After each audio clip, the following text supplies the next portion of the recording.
Hello વિદ્યાર્થી મિત્રો, આપણે લાસ્ટ લેક્ચરની અંદર શાના વિશે વાત કરી? અંડકોના પ્રકારો વિશે વાત કરી.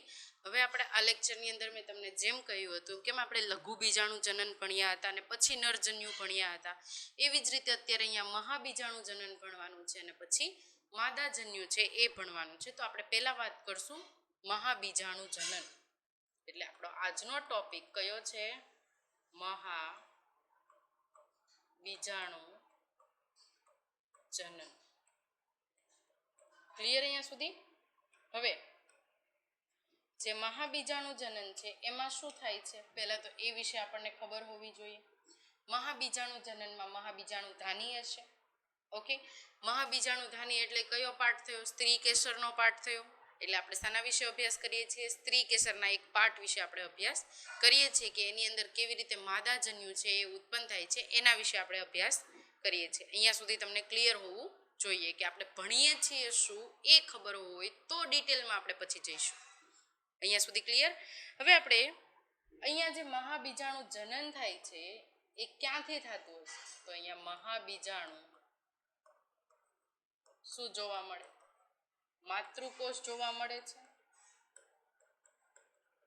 મહાબીજાણુ માતૃકોષ જોવા મળે છે, એમાંથી જ શું થતું હશે? મહાબીજાણુ જનન છે એ થતું હશે. હવે આપણે જાણીએ છીએ કે પ્રદેહના અંડ છે પ્રદેહના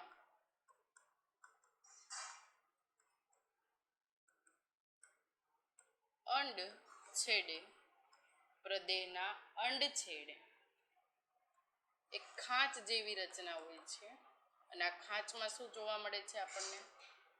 અંડક દબાયેલું હોય છે. બરોબર, પ્રદેહના જે અંડ છેડે એટલે કે પ્રદેહનો જે નીચેનો ભાગ છે એની અંદરની આપણે વાત કરીએ છીએ.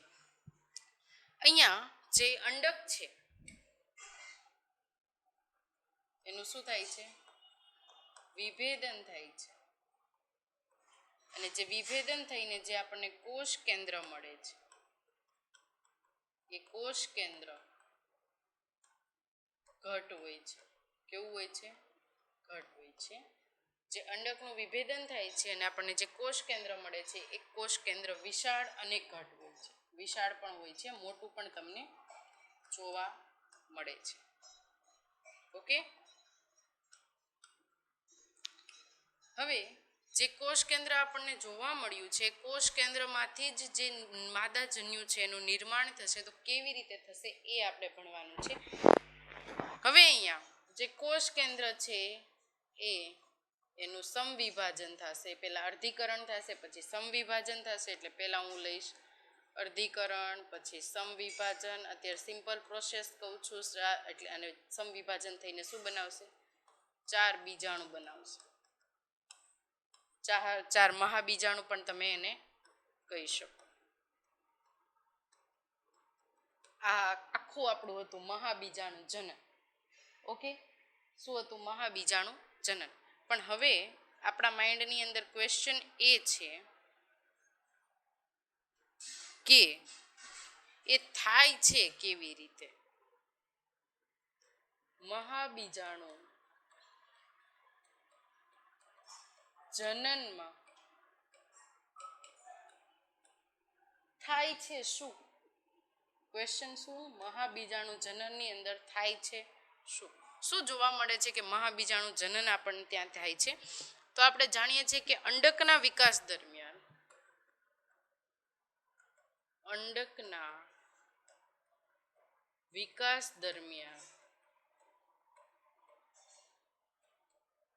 અને શરૂઆતના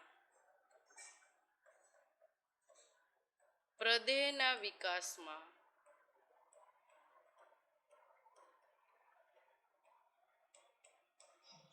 અંડકના વિકાસ દરમિયાન શરૂઆતમાં પ્રદેહના વિકાસ પ્રદેહનો જે વિકાસ થાય છે એ વિકાસ થઈને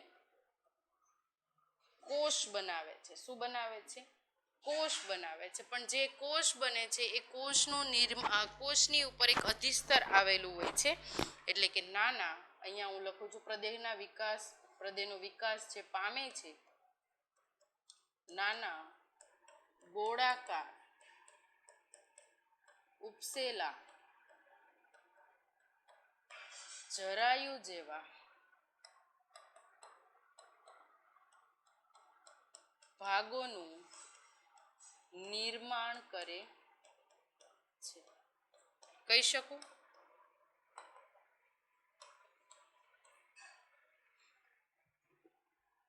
હૃદયનો વિકાસ થઈને નાના નાના ગોળાકાર ઉપસેલા જરાયુ જેવા ભાગોનું નિર્માણ કરે છે. અને આ નિર્માણથી હવે જ્યારે યાદ રાખજો કે જ્યારે પહેલી વાર આવી રીતે કોષ વિભેદન થતું હોય ત્યારે પહેલા તો સ્ટાર્ટિંગમાં શરૂઆત હોય એટલે અવિભેદિત કોષો જ તમને જોવા મળશે. કેવા કોષો જોવા મળશે?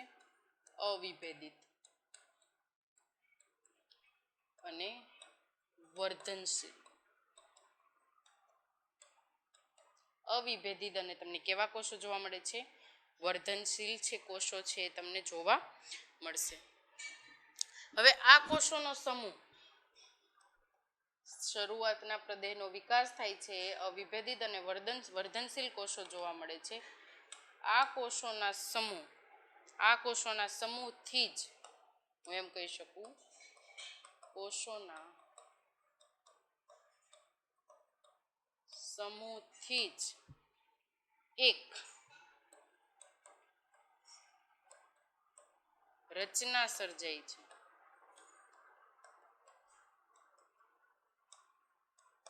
કે જેનું કોષ કેન્દ્ર ખૂબ કેવું હોય છે? મોટું હોય છે.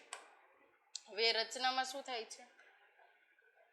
જે કોષની રચના બની, પહેલા તો યાદ રાખજો કોષની રચનાની આજુબાજુ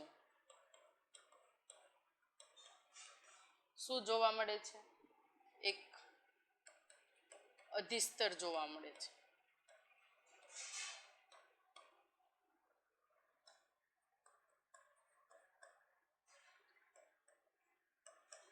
હવે જે આ અધિસ્તર આપણને જે જોવા મળ્યું ને એ અધિસ્તરમાંથી કોઈ એક કોષ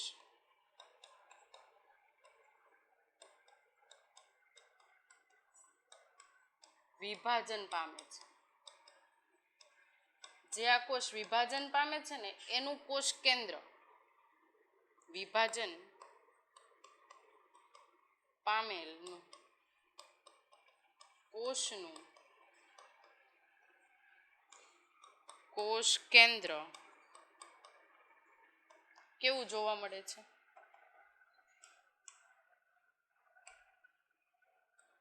મુક્ત કોષ કેન્દ્ર જોવા મળે છે. કેવું? મુક્ત કોષ કેન્દ્ર જોવા મળશે. અને આથી જ જે મુક્ત કોષ કેન્દ્ર છે ને એના જ લીધે એ બધા કોષમાં પોતે અલગ તરી આવે છે. કેવો તરી આવે? અલગ તરી આવે. હવે જે આ અલગ તરી આવે છે એના લીધે શું થાય છે કે આ કોષ વિભાજન પામશે. શું પામશે?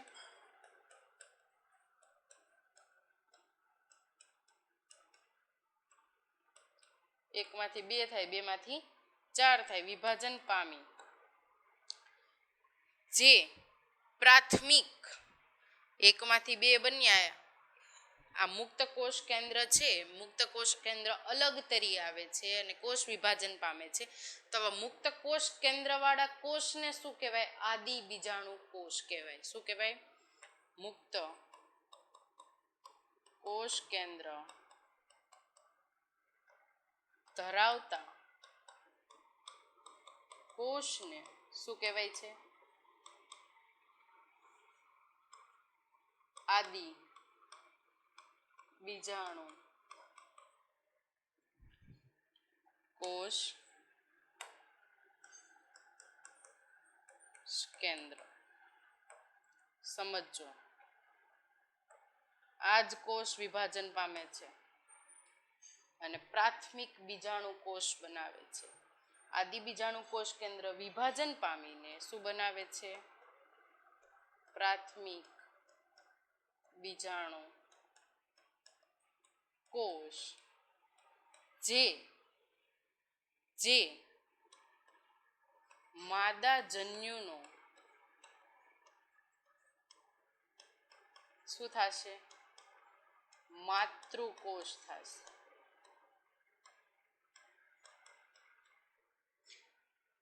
જે મુક્ત કોષ કેન્દ્ર ધરાવે છે એને આપણે આદિ બીજાણુ કહીએ છીએ અને બનાવે છે શું? પ્રાથમિક બીજાણુ કોષ બનાવે છે. અને પ્રાથમિક બીજાણુ કોષ જ જે માદા જન્યુ છે એનો શું બનશે? માતૃકોષ બનશે. એટલે હું એમ કહી શકું કે એકમાંથી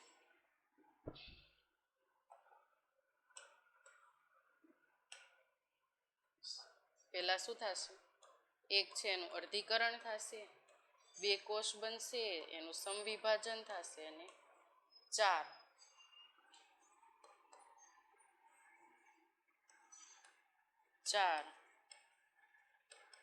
એકકીય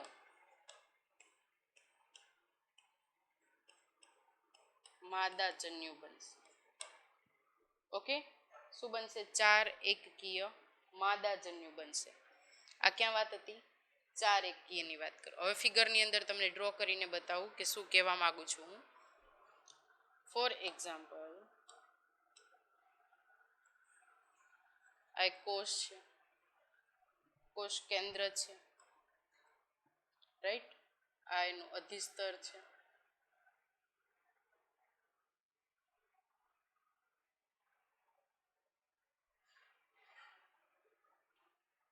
એક જ અધિસ્તર છે એમ કીધું છે એટલે મગજની અંદર એમ રાખજો. અત્યારે હું ફિગર એમ જ ડ્રો કરું છું. આ બધાના કોષ કેન્દ્ર હશે, રાઈટ? બધાના કોષ કેન્દ્ર હશે. હવે અહીંયા શું થશે? આ શું થયું? પ્રદેહ. આ શું થયું? કોષ કેન્દ્ર. કોષ કેન્દ્ર છે પણ હું આને બીજા શબ્દોમાં શું કહીશ હમણાં આગળ આપણે જોઈએ. હવે અહીંયા અધિસ્તરમાંથી એક કોષનું મુક્ત કોષ કેન્દ્ર જોવા મળે છે એટલે કેવો થાય છે? અલગ તરી આવે છે. એટલે એનું સ્ટ્રક્ચર જો હું જોઈશ મોટું થશે. જોજો, સ્ટ્રક્ચર થોડું નાનું ડ્રો કરું છું એટલે તમને ઓટોમેટિક આઈડિયા આવે.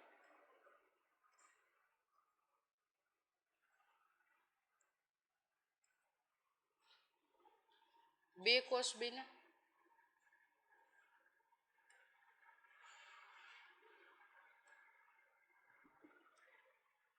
આ શું હતું?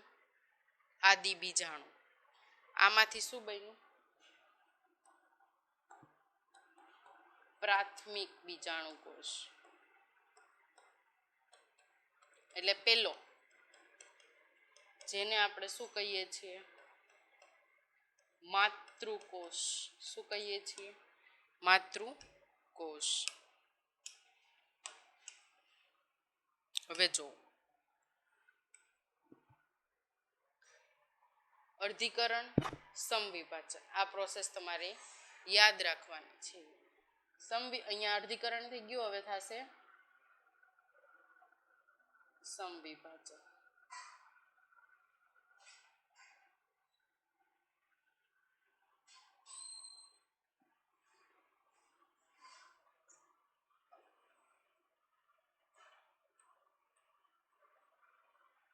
હું ફટાફટ ડ્રો કરું છું એટલે આવી ફિગર થાય છે. તમે થોડી વ્યવસ્થિત બેસીને પ્રોપર જે વનસ્પતિ કોષ હોય છે એવી રીતે ડ્રો કરજો. હવે અહીંયા સમવિભાજન થાય છે એટલા માટે મને 4 મળશે આવી રીતે કોષ. આને શું કહેવાય? આને કહેવાય મહા બીજાણુ ચતુષ્ક. શું કહેવાય? મહાબીજાણુ ચતુષ્ક. આગળ આપણે પરાગ ચતુષ્ક આવતું, પરાગાશય ચતુષ્ક આવતું, લઘુ બીજાણુ ચતુષ્ક આવતું. અહીંયા શું છે? મહાબીજાણુ ચતુષ્ક. બરોબર. હવે અહીંયા સુધી આપણે રાખીએ. આની આ ફિગર આપણે આગળ કામ આવશે. ક્યાં આવશે? જ્યારે માદા જન્યુ જનન થશે ત્યારે કામ આવશે. અહીંયા સુધી તમને ક્લિયર હશે, રાઈટ? જો ફરીથી એકવાર જોઈ લો. મહાબીજાણુ જનન કોને કહેવાય? અંડકનો વિકાસ દરમિયાન શરૂઆતનો પ્રદેહનો વિકાસ થતો હોય હવે એ વિકાસ પામીને ગોળાકાર ઉપસેલા જરાયુ જેવા ભાગોનું નિર્માણ કરે છે, જે કેવો હોય છે? અવિભેદિત અને વર્ધનશીલ હોય છે. કોષોના સમૂહથી એક જ રચના સર્જાય છે, એ આપણે જાણીએ છીએ. કોષોના સમૂહથી એક રચના સર્જાય છે, જેના લીધે એની એક આજુબાજુ એક અધિસ્તર જેવું થાય છે અને કોષ કેન્દ્ર વચ્ચે આવેલું હોય છે. એ કોષ કેન્દ્ર વિભાજન પામી એ અલગ છે. પેલા તો એ સમજો, અલગ છે. કેમ? કેમ કે એની અંદર મુક્ત કોષ કેન્દ્ર હોય છે, એટલા માટે એને આદિ બીજાણુ કોષ કેન્દ્ર છે એ કહેવાય છે. પછી એ વિભાજન પામીને શું બનાવે છે? બીજો કોષ બનાવે છે, જેનું નામ છે પ્રાથમિક બીજાણુ કોષ છે. પ્રાથમિક બીજાણુ કોષ છે એ માદા જન્યુ માટે માતૃકોષ બનશે. કેમ? કેમ કે એનું વર્ગીકરણ થશે, 2 માંથી 4 બનાવશે અને 4 એકકીય માદા જન્યુ બનશે. પણ કોણ?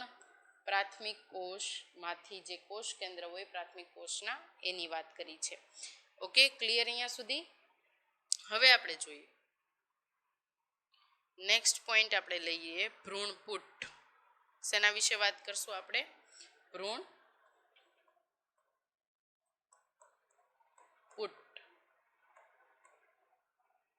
હું ફિગરની અંદર જ તમને સમજાવી દઉં, પછી ડિસ્ક્રિપ્શન આપું. હવે આ ચતુષ્ક બન્યું, રાઈટ? આ શું બને છે? ચતુષ્ક બને છે. આ ચતુષ્કમાં શું થશે? 2, 4, 8 એવી અવસ્થા આવશે અને શું થશે? ભ્રૂણપુટનું નિર્માણ થશે. ઓકે, ભ્રૂણપુટનું નિર્માણ થશે 2, 4, 8 એવી અવસ્થા આવીને છેલ્લે જે મને કોષ કેન્દ્ર મળે છે, કેટલા ટોટલ કોષ કેન્દ્ર છે? 8 કોષ કેન્દ્ર જોવા મળશે. કેવી રીતે 8 એ જોઈએ.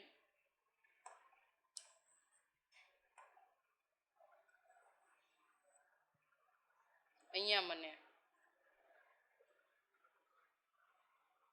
આ શું છે? પ્રતિધ્રુવીય કોષ. શું છે? પ્રતિધ્રુવીય કોષો.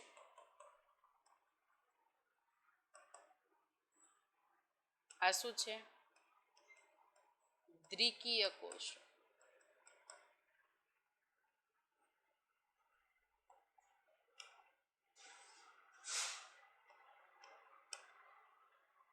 આ છે આપણો અંડકોષ.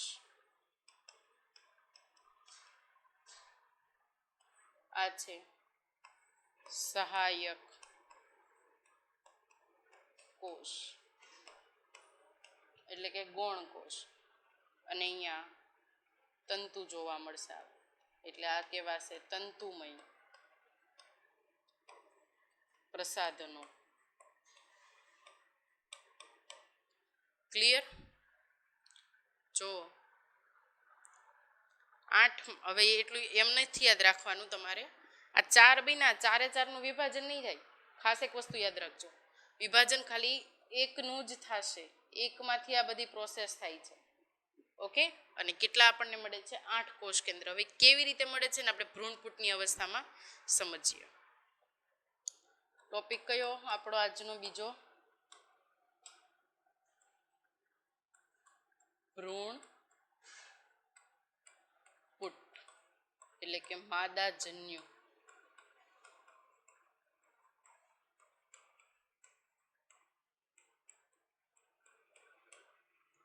ક્લિયર? આજનો આ ટોપિક પેલા ક્લિયર છે.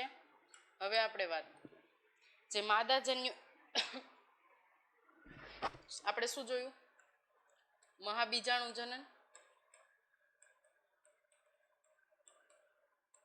મહાબીજાણુ જનનથી આપણને શું મળ્યું?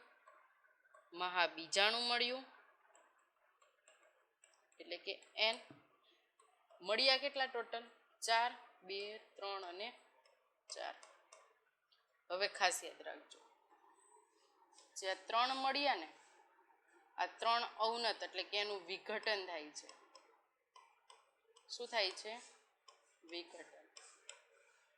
જે પણ વિભાજન છે આ n નંબરનું થાય છે.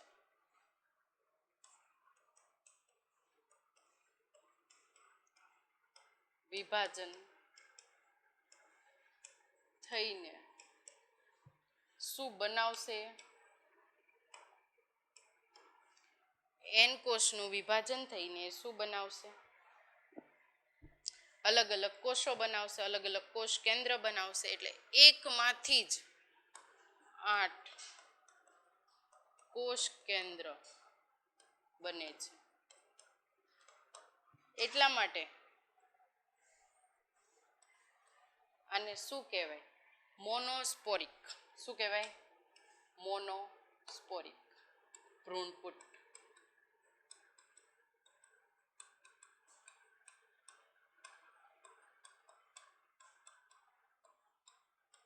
ઓકે, શું કહેવાય? મોનોસ્પોરિક ભ્રૂણપુટ છે આપણે કહીએ છીએ. હવે જોઈએ કે જે બીજાંડ તલ છે કેવી રીતે રચના થાય છે. બીજાંડ તલ તરફના છેડે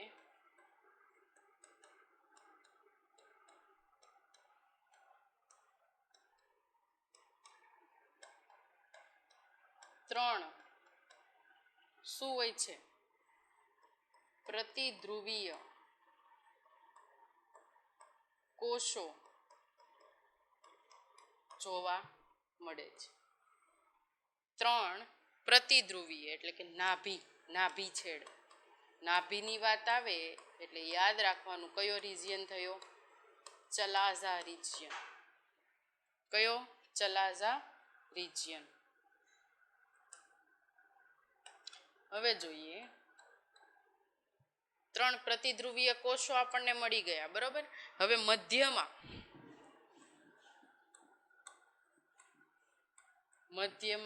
2 કોષ એટલે કે દ્વિકીય.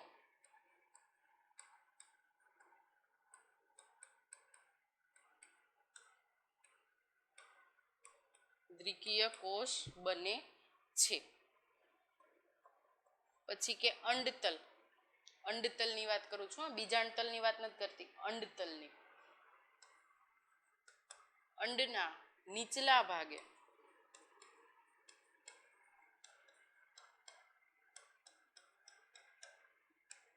એક જે કોષ હોય છે એ કહેવાશે અંડકોષ અને બીજા 2 કોષ કહેવાશે સહાયક કોષ. ઓકે, અને આ જ આપણા શું છે? અંડ પ્રસાધનો. ક્લિયર અહીંયા સુધી? હવે હું આને એક શોર્ટ ફોર્મમાં લખું છું, પછી હવે તમારે કાંઈ યાદ ના રાખવું હોય તો ચાલે, એકદમ શોર્ટ ફોર્મમાં કરી દઉં છું.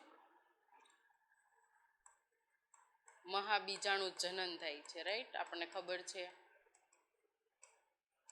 મહાબીજાણુ જનનથી મને કેટલા કોષ મળે છે? 1, 2,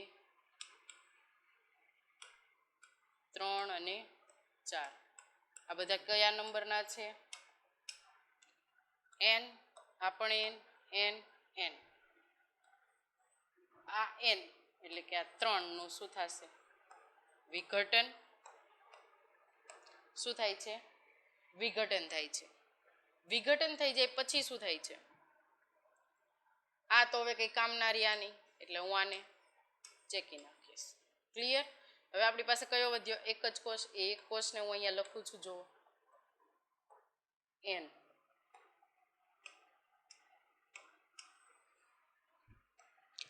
જે n નંબરનો કોષ છે એમાં થશે પેલા અર્ધીકરણ. શું થશે? અર્ધીકરણ. હવે અર્ધીકરણથી શું થશે?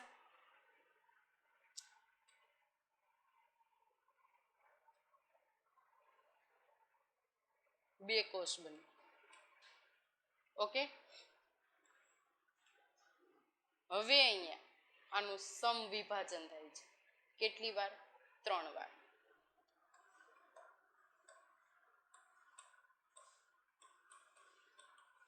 આ 1 ટાઈમ,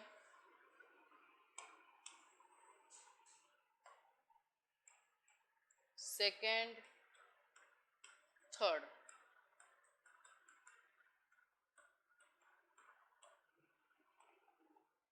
સમવિભાજન થાય છે જેના પરિણામથી આપણને 3 વાર થાય છે એટલે કે 2, અહીંયા 2 બન્યા, અહીંયા 4 બની ગયા અને અહીંયા 8 બની ગયા. તો હવે સ્ટ્રક્ચર જોઈએ.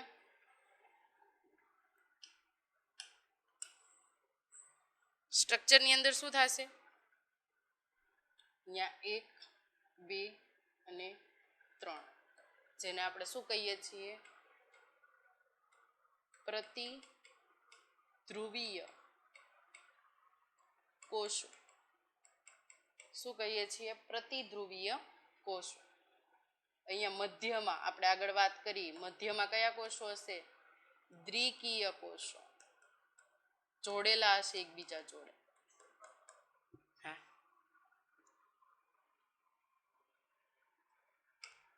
પછી આપણે અહીંયા 1 2, ખાસ આને યાદ રાખવાનું છે. આ છે 3. આ આપણા શું છે? અંડ પ્રસાધન. શું કહેવાય આને? અંડ પ્રસાધન. કેમ? કેમ કે આ શું છે? અંડકોષ છે. અને જે આ બે છે આને કહેશું આપણે સહાયક કોષો. ક્લિયર અહીંયા સુધી? હવે ભ્રૂણપુટની આપણે વાત કરી એટલે હું તમને એમ કહી શકું, આ આપણી આખી પ્રોસિજર છે. આટલું યાદ રાખવાથી આપણે જેટલું લખેલું હતું ને એ કંઈ યાદ નહીં રાખવું પડે. હવે શું કે ભાઈ જે n નંબરના કોષો હતા એનું અર્ધીકરણ થાય છે, 2 કોષો બને છે, સમવિભાજન થાય છે, 2 માંથી 4 બને, 8 બને. 8 બન્યા પછી જે 8 કોષ કેન્દ્ર છે ગોઠવાઈ જાય છે અને નવા ભ્રૂણપુટનું એક આખું નિર્માણ કરે છે. અહીંયા સુધી ક્લિયર છે? તો હવે આપણે નેક્સ્ટ લેક્ચરની અંદર શું ભણવાના છીએ કે ભ્રૂણપુટના પ્રકારો કયા કયા છે. ઓકે, ત્યારબાદ પરાગનયન. હવે આપણે વાત કરી શેની લીધી? પુકેસરની વાત કરી લીધી, સ્ત્રી કેસરની વાત કરી લીધી, પરાગાશયની વાત કરી લીધી, પરાગાસનની વાત કરી લીધી, લઘુ બીજાણુ જનન ભણ્યા, મહાબીજાણુ જનન ભણ્યા, લઘુ બીજાણુ ધાની પણ ભણ્યા અને મહાબીજાણુ ધાની પણ ભણ્યા. હવે અહીંયા માદાજન્યુનો પણ વિકાસ થઈ ગયો છે અને નરજન્યુનો પણ વિકાસ થઈ ગયો છે. હવે ફલન છે એ કેવી રીતે થાય છે, એટલે કે પરાગનયન છે એ કેવી રીતે થાય છે, એ આપણે નેક્સ્ટ લેક્ચરની અંદર ભણશું. Thank you.